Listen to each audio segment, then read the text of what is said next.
Chapter: The Red Woman. As the moon rose high in the sky, Melisandre walked out of the castle gates and into the darkness beyond. The wind was howling and the snow was falling, but she felt no cold. She was lost in thought, wondering about the visions she had seen in the flames. The Lord of Light was speaking to her, she was sure of it, but his words were cryptic and his will unclear. Suddenly, she heard a faint sound, like someone was approaching from the distance. She turned around, and saw a small figure, wrapped in furs, walking towards her. It was a child, a girl of no more than 8 or 9 years old, with dark hair and bright blue eyes. "Who are you?" Melisandre asked, surprised to see a child out in the middle of the night. The girl looked up at her with a solemn expression. "I am r'llor," she said. "I have been sent to you by my lady." "Your lady?" Melisandre asked, intrigued. "The Lady Stoneheart," the girl replied. "She bids you come to her, in the woods beyond the river."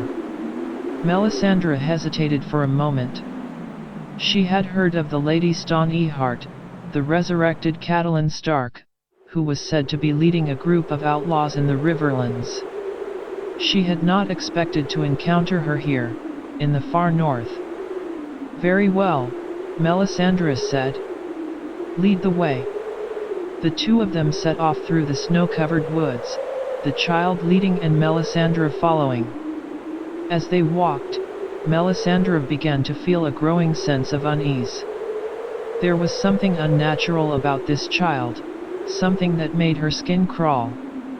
After a while, they came to a clearing in the woods, where a group of people were waiting. At their center was a figure wrapped in a cloak, with the hood pulled low over her face. Melisandre knew at once that this was the Lady Stoneheart. "Melisandre," the Lady Stoneheart said in a voice that was barely more than a whisper. "I have need of your services." "What can I do for you, my lady?" Melisandre asked, trying to keep the fear out of her voice. The Lady Stoneheart drew back her hood, revealing a face that was ravaged by wounds and decay.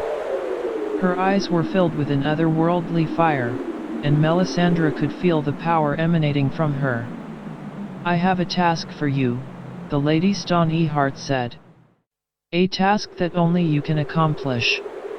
"What is it?" Melisandre asked, her heart pounding. "I need you to bring me back my daughter," the Lady Stoneheart said. "I need you to resurrect her." Melisandre felt a chill run down her spine. She had heard of such things, of course, but she had never attempted it herself. The magic was dark and dangerous, and the consequences could be dire. "I will do what I can, my lady," she said, her voice trembling. "Good," the Lady Stoneheart said. "Then we have an understanding." Melisandre nodded, and the Lady Stoneheart turned and walked away, disappearing into the shadows of the woods. Melisandre stood there for a moment, feeling the weight of the task that had been given to her.